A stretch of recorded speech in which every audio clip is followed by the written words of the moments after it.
all started in Richmond, Virginia in 1981 when 74 veterans from 14 states came together to compete in a variety of sports. But it soon became clear that the event was about more than just sports or disabled athletes. It was about camaraderie and the common bond of competition. It was the National Veterans Wheelchair Games, and that first event spawned a tradition that expanded by leaps and bounds. That brings us to tonight, to Spokane, Washington, home of the 29th National Veterans Wheelchair Games, co-presented by the Department of Veterans Affairs and the Paralyzed Veterans of America. It's good to have you with us, and thanks for joining us on xable.com. I'm Steven Sandberg. And I'm Ben Pearson. Steven, you talk about how the event has grown. Nearly 600 athletes coming from 45 states around the nation, Puerto Rico, Great Britain included, and events covering all sorts of sports. Traditional wheelchair basketball, you throw in power soccer, quad rugby, and then more obscure events, just billiards, trap shooting. And the event has just really grown, and then today, what a perfect culmination for it with the opening ceremonies. And that brings us to introducing the third member of our crew, Al Kovac, no stranger to the event, 24 gold medals at the Wheelchair Games, and currently the Vice President of the Paralyzed Veterans of America. How you doing, Al? Doing very well. Thank you very much. PVA is real proud to be a co-sponsor with this event, along with the VA. Again, if all you folks will look at wheelchairgames.va.gov to check out get more information about the games. I have to tell you, this is where I got my start, about 17, 18 years ago, 1993. And it's very inspirational to see that the tradition continues. Right now we're seeing the parade of athletes for the opening ceremonies. All of the athletes competing in this event are coming in with others from their state. As someone who's been here before and has been in that situation, what is the feeling like as you come in during the opening ceremonies? It's very energetic. They hear the crowd supporting the veterans. It's, gosh, there's probably about 8,000 or 9,000 people here to watch the games. I think it's awesome. The National Veterans Wheelchair Games on 4 occasions, 3 times in Long Beach and once in San Diego. Recent years being able to webcast these events with xable.com is the second year they've been doing that, making these games, which usually aren't available to a national audience, available to people all around the nation or even the world to tune in. So far we've seen Alaska and Arizona come in during the parade of athletes so far. More and more they're coming. We've got a lot of athletes we're going to be looking at throughout the week, a lot of different sports. Al, I wanted to ask you this, as someone who's competed in the events before, what are some of those sports that you most look forward to during the week? I know you're a little biased, but what are some of the ones you most look forward to? Track and field and hand cycling are my favorites, basically because I got my start in track and worked my way into triathlons. However, billiards, table tennis, and some other sports like that have certainly worked their way in there. I think there's one event that needs to be some explaining. It's called slalom, but it's actually like an obstacle course. And you understand that from the time we wake up in the morning to the time we go to bed at night, it's one giant obstacle course for us.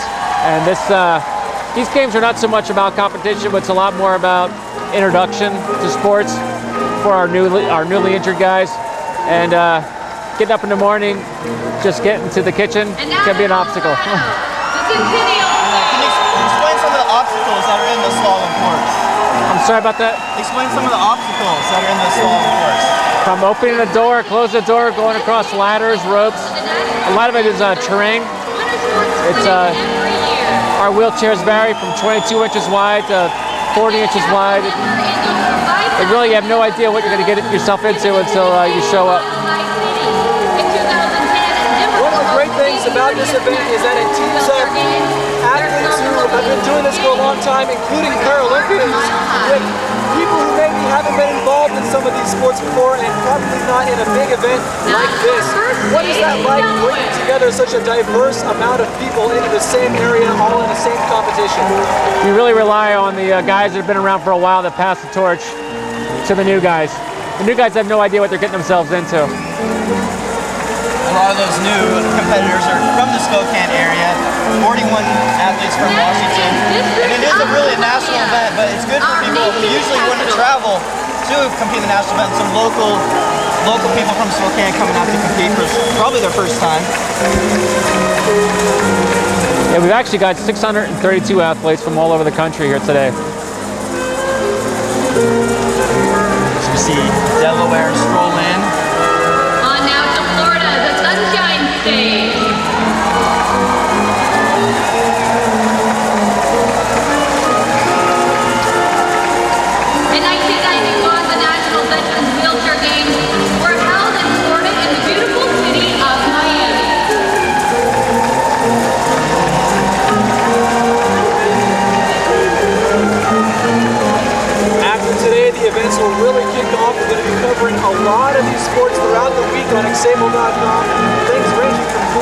basketball to power soccer. And like you were saying earlier, Ben, a lot of the less mainstream sports, things like billiards and trap shooting and air guns.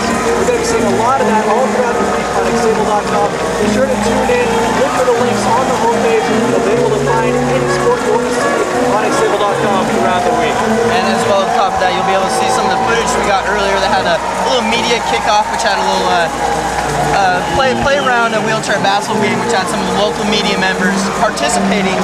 You know, it was funny to see some of the female news reporters around here trying to shoot the basketball. I don't think they had any idea how much upper body strength it took. I think Stephanie Visser from KHQ had at least 6 air balls going up there. That's actually where we got our start, was to wheelchair basketball. That was the very first wheelchair sport. Way back in 1947, I believe. 1947, so right after the end of after the World War II. Yeah, a lot of guys surviving the war that were in wheelchairs, and sitting around drinking beer, smoking cigarettes wasn't an option, so had to do something healthy. That's really the message about these games, is introducing a healthy lifestyle to our veterans. And we've seen a lot of stories so far, just early on in these games, from athletes who were disabled, who were injured, and who found sports after that. It's a great story to hear about that, going into these games now, picking up something that maybe they've never done before, and now competing at a high level like this. That's right. It gives someone a sense of purpose when they wake up in the morning to go do something instead of watching Geraldo. Florida now coming in through the parade of athletes. The next team is the team that came from all the way across the pond. Give a warm welcome to Great Britain. Carlos Leon. He set 2 world records in discus at the U.S. National Track and Field Championships and the Paralympic Team Trials. He was also a member of the 2008 Paralympics in Beijing. You know, here the Brits are just coming in right now. You know, the British have been grandfathered into these games. A lot of people don't know that this is not just for the 50 states, but we also have Puerto Rico and Great Britain represented here. The gym stage. There's a certain camaraderie that goes along with being a disabled veteran. It spans the Atlantic Ocean as well.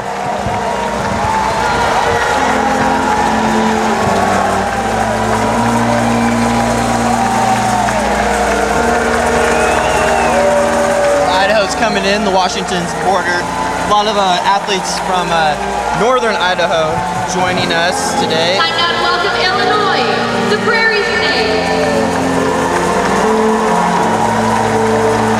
Illinois is the birthplace. One of them, Ronald Sean Halstead, is an avid skier and is trying to earn a spot in the U.S. Paralympic ski team, hoping to do the Winter Player Games in the 2010 Games in Vancouver.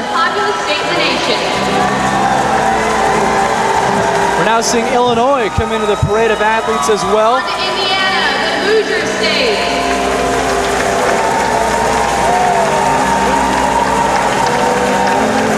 More and more of these athletes coming in. It's the parade of athletes during the opening ceremonies of the 2009 National Veterans Wheelchair Games.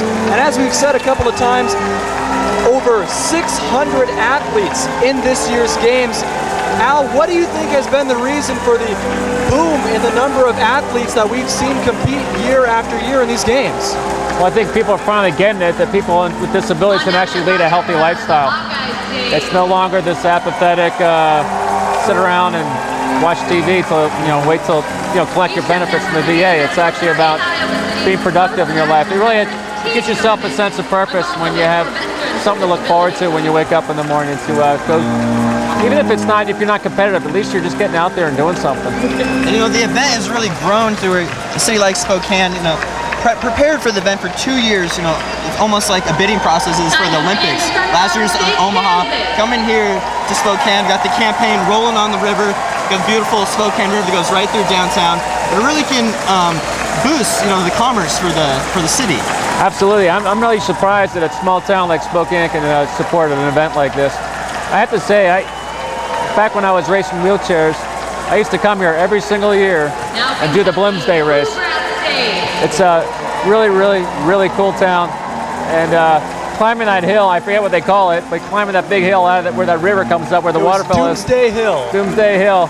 It's quite an inspiration seeing those guys running next to the wheelchairs as you climb that hill. It's very, very cool.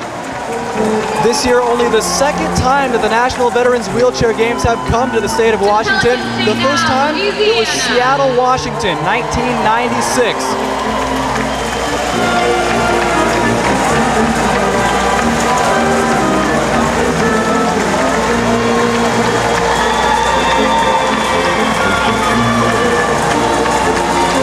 Louisiana comes out. Now to the old line stage. Please welcome Maryland. One of the athletes for representing Maryland coming from Silver Spring, Wayne Miller. At last year's games in Omaha, Nebraska, he won 2 gold medals in bowling and softball. And this year, up top of bowling and softball, he's going to take on basketball and table tennis. Give a warm welcome tonight. One of the things that I've noticed from the National Veterans Wheelchair Games that you'll have a lot of athletes who compete in a number of different sports. So I have to ask you, Al, the rule is you have to only pick 5. If you had to pick a top 5, what would they be if you wanted to compete in 5 total at these games? The oldest. Oh, that's a tough question because it's such a personal choice. You know, I was more about the long distance endurance sports like hand cycling and track. But there's guys that prefer table tennis, billiards, and there's air rifle. Oh God, there's 17 different sports. You know, I was talking with some of the athletes earlier at the expo, and the athletes that do want to compete in a number of sports, sometimes they have to bring 2, 3, maybe 4 chairs with them to be able to do that. It's very difficult to travel with all the equipment. You know, I used to travel over the world doing triathlons. That's a lot of equipment. When you're traveling by yourself, I mean, you need a Sherpa.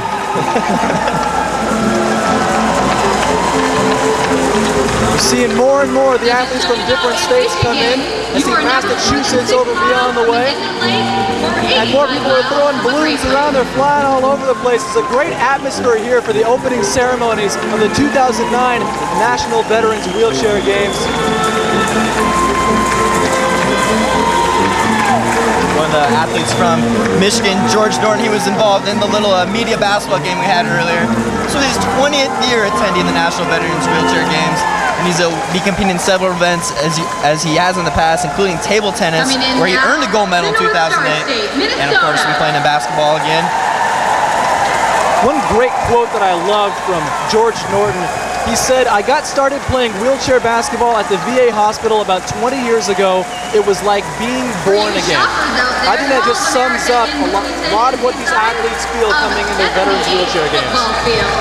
And is 9.5 million square feet. You know, when you first become disabled, the first thing they tell you is what you can't do. And what these Veterans Games is more about what you can do. And this is really just a springboard to a whole other world out there. You know, some guys will take this as some kind of motivation to go get a career, and maybe they'll go to school, or they'll go to get a job, or it's not just about sports. It's about reinvigorating yourself from you know, a lot of these guys had a very active lifestyle before they became disabled, and all of a sudden you become very sedentary inside the hospital. And these Veterans Games tend to reinvigorate these guys to go do something productive in their life. And it's great that we can honor them. You know, a lot of people came out to the arena tonight, and these athletes are competing, but they were out representing our country, you know, fighting for the freedom. And it's great that, and we have an event like this where it can all come back. Sure, there's a certain amount of camaraderie you have when you're in the government, when you're working for the military, and you lose that when you're in the hospital. You're somewhat isolated, but when you come back to these Veterans Games, you know, these guys are coming in representing their state, or they're representing their chapter from the Paralyzed Veterans of America. It's a certain sense of camaraderie that sports brings back to these guys.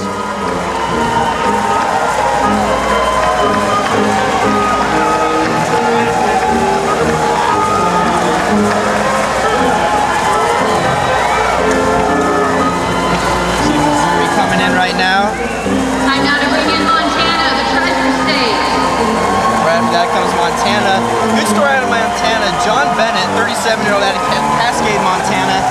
He is is actually a current basketball coach at Cascade High School in Montana, so playing in basketball. He won 2 gold medals back in 2006 for track and basketball. Sad story, shot by a sniper while watching over his site of a possible IED. Now to the Cornhusker State, Nebraska. And now on to Nebraska, here of the parade of athletes at the opening ceremonies of the 2009 National Veterans Wheelchair Games. Now Nebraska was last year's It's just an amazing sight to see right now. All of these athletes are coming together here in the Spokane Arena. And then starting tomorrow, they're off to their various events, start the competition. But tonight, like we've been saying, it's all about that camaraderie. Nebraska actually has more miles of river than any other state and more miles of underground water reserve. Now the silver state of Nevada. On top of just the opening ceremonies today, the expo earlier at the convention center, you know, companies, wheelchair companies from all over the nation coming. Then we talked about earlier how you need different chairs for different sports. You know, I saw chairs for, you know, for hiking, you know, some rugged, rough terrain tires on there. I saw some that were made for hunting, camping, all sorts of stuff. And it provides a venue for all these disabled veterans to come in and shop the new products, improve, and especially in a game like quad rugby, you know, aka murder ball, you're dependent on the quality and stability of your chair. Well, if you think about it, if you want to bowl, you got to have bowling shoes. If you want to play tennis, you got tennis shoes. If you want a marathon, you got to have running shoes. And that's, you can imagine what a multi-sport athlete must have in his garage. It must look like Fran Sedfern's, you know, garage. You got a wheelchair for every single different sport. You know what's amazing to me is that you have some of these states like California where you've got a big network of veterans, but you got some of these sparsely populated states like Nevada or Montana or Wyoming. It takes a lot of motivation to get your act together to get to the veteran wheelchair teams. It's not cheap to buy a plane ticket, get a hotel room, buy all that sports equipment, and come here. It takes a lot of motivation. You know, for some athletes, they compete in this year round, but for some, this is the only time they're gonna suit up and compete in the event. So it's a wide range of athletes coming around, but as you say, like the camaraderie, the culmination, and today is the perfect time for it. You know, everyone coming together. After this, everyone's gonna be spread around Spokane. You know, some will be at the Spokane Falls Community College, some will be Convention Center. So the good time until the closing ceremony, the last time we're all together.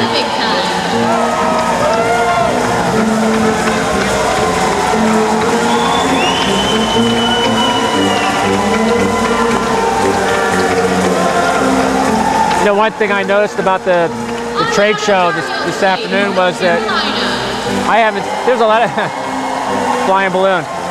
There's a lot of people I haven't seen in 15 years. You know, this is like a reunion for a lot of these athletes. It's not so much competition, it's about, like we mentioned before, camaraderie and the friendship, the bond that people have developed over the last 15 or 20 years as long as they've been competing. A lot of these guys are retired from sports a long time ago, but they want to continue to give back to the new athletes and help introduce sports to these athletes. They remember what this did for them, and they want to pass the torch on to the new guys. You know, speaking of camaraderie, I had the pleasure of meeting athlete earlier today, Angela Madsen, and 16 days ago, she just got back from rowing across the Indian Ocean. And if that wasn't enough, she rowed across the Atlantic before, and she did it with only one other person, and that person didn't speak a lick of English, only French, and she can't speak a lick of French. And so talk about camaraderie, middle of the ocean, crossing 3,000 miles right there. And 16 days after crossing the Indian Ocean, she's here competing in swimming and track. Great story. Yeah, she's out of Los Angeles, California, and she is an amazing woman. It's hard to think of a body of water she hasn't rowed across. Yeah, she said the Pacific's next. Oh, wow. I tell you, I do not want to be the person who's going up against Miss Madsen in these games. I think she is just determined. The upper body strength is amazing. Just to be able to row for that long, and Yeah, she's going to do quite well this weekend. Again, a lot of it is the physical strength, but it's also the emotional and psychological strength that someone has in order to do that. Especially if you're rowing across the ocean with some French-speaking person. That's got to be a long row. It's a great atmosphere inside the Spokane Arena tonight for the opening ceremonies of the 2009 National Veterans Wheelchair Games. The fans are on their feet. They're cheering on all these athletes who are coming into the Spokane Arena for the parade of athletes, waving flags. They're shaking noisemakers. They're even throwing around some balloons. One of those actually flew over, hit Ben in the face not too long ago. But it's all a part of this great atmosphere that we've got going on. And when those games start tomorrow, it's just going to get even better as this week goes along, I'd have to think. I think we're Ohio in the O's, and I don't think anyone has sat down in the arena yet. Everyone's been standing the whole time, waving around noisemakers. Pennsylvania, the latest state to come into the Spokane Arena here during the parade of athletes. One athlete we're going to be keeping our eye on from Pennsylvania is Gary Orlando. This year will be the 10th year that Gary has competed in the National Veterans Wheelchair Games.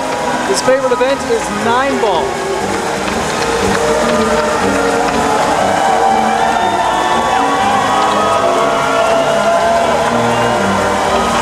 In 2011, the National Veterans Wheelchair Games will again be held in Pittsburgh.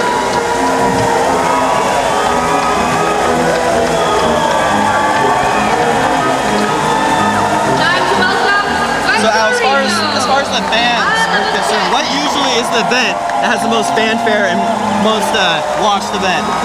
Well, I think the basketball is probably the one that has the most attendance. It's a sport that most people, even if you're not in a wheelchair, you're most familiar with. You know the rules. Some of the other sports like rugby, they start to become a little more obscure, but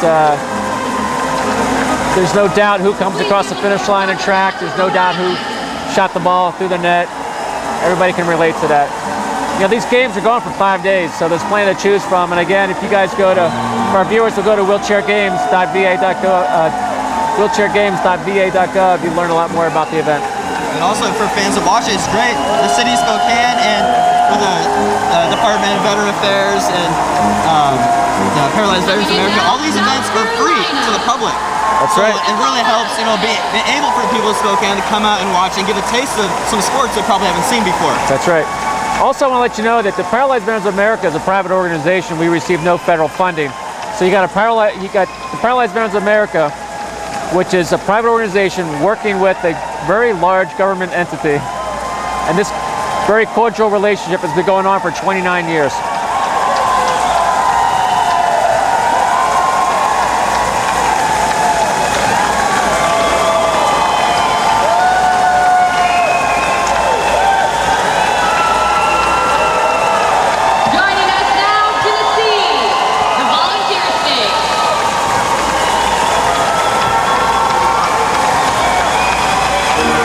Tennessee now arriving into the Spokane Arena as the parade of athletes continues.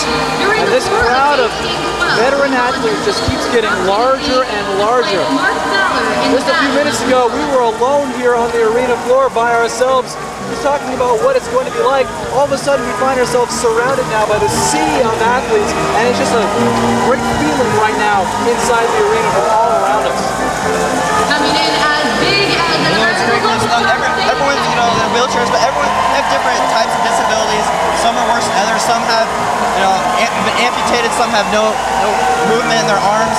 But they're all here. They all can compete, and it's a great event that you know, no bars hold. Anyone can compete, and something that makes it so easy is some of the classification systems they have. Soccer has that. Basketball has that. Rugby, where each athlete is rated on a classification system going from 0.5 up to 4, all right? 0.5 classification system. Pardon me? The classification system for so like rugby. Rugby, you've got up to 3.5. So it really depends on what your disability is. I'm sorry, it's really loud in here. Yeah. A lot of people are cheering for their favorite teams, but Yeah, what happens is you get classified according to what your disability is. The more disabled you are, the lower your score is. That way you can have an equal balance of ability on the court at the same time. That way you don't have a bunch of people that have a whole lot more ability on the court at the same time as you have a team full of people that have less ability, and it makes it more fair that way. For people out there who may be watching their first National Veterans Wheelchair Games this year, what would you say to them that would maybe encompass what these games are all about? For people who maybe haven't watched these games before. Well, it's really about the veterans coming back together. Like we talked about the camaraderie earlier. And I'm looking at the audience, or not the audience, but the field of athletes right now. I'm seeing some guys that have competed in the Paralympics way back in the 1960s and 70s. Some guys from World War II, some Korean War veterans.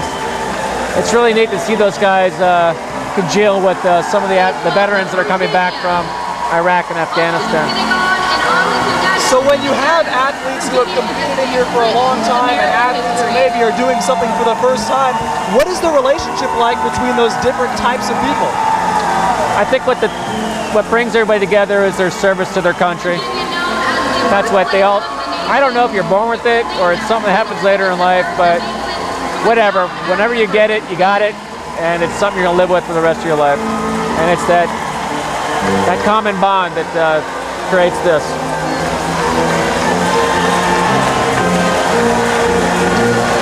USA chants get started, and people coming out, you know, state by state. But remember, these are veterans representing the country.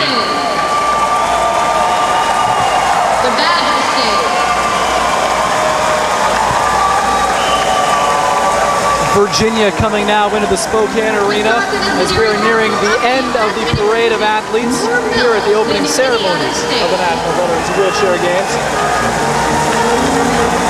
Now followed by Wisconsin up next. Interesting story out of Wisconsin. Russell Worth, World War II veteran, 85 years old. This is his first time in Washington since he was stationed here during World War II. His 17th consecutive year attending the games. And since his accident hasn't slowed him down, he tried parasailing, even tried to learn how to ski through the National Disabled Veteran Winter Sports Clinic. Russell Worth, a guy who makes the most of the situation that he's in at any sort of event. At one recent event, he received a special award to recognize his determination, stamina, and tremendous spirit. 85 years old, to Washington, the Evergreen this year. That crowd get loud, you know that's Washington getting announced right now. 41 athletes from the state of Washington. You mentioned earlier, first time Washington's hosted the event since 1996 when Seattle hosted it. I want to thank the local VA hospital and the local chapter of the PVA. It takes a lot of work to put these games on. Unfortunately, I was part of the PVA when they did the games in San Diego in '97. I know how much work it takes to put this event on. I also want to thank the sponsors. We have certain national sponsors, we also have local sponsors, and I think sponsors get what this event's all about. You'll see that a lot of these sponsors come in kind of naive, but once they get it, they're here for 20, 30 years. One of the great things I've noticed from the sponsors and the volunteers is that when they do come in to help out with the games, to make it possible, they know that they're going to be getting into a situation where there's a lot of work to be done, but it seems like every single one of them is doing it gladly. There's not one person without a smile on their face. They know what they're doing, they love what they're doing, because they're making it possible for these events to take place. That's what I've noticed. There's a lot of volunteers you don't see. I'm thinking about UPS. UPS has been with us for a very long time, and the logistics of getting all these athletes and all this equipment to someone's hotel room across the country, it's amazing. UPS even stepped in during the Paralympics because the U.S. Paralympic Committee realized the value of UPS during the Veterans Games and said, heck, these guys are experts, let's use them. We're now seeing the athletes from Washington walk right in front of us. And of course, that's who all these fans, well, at least most of them, are cheering on today. The local people from Washington.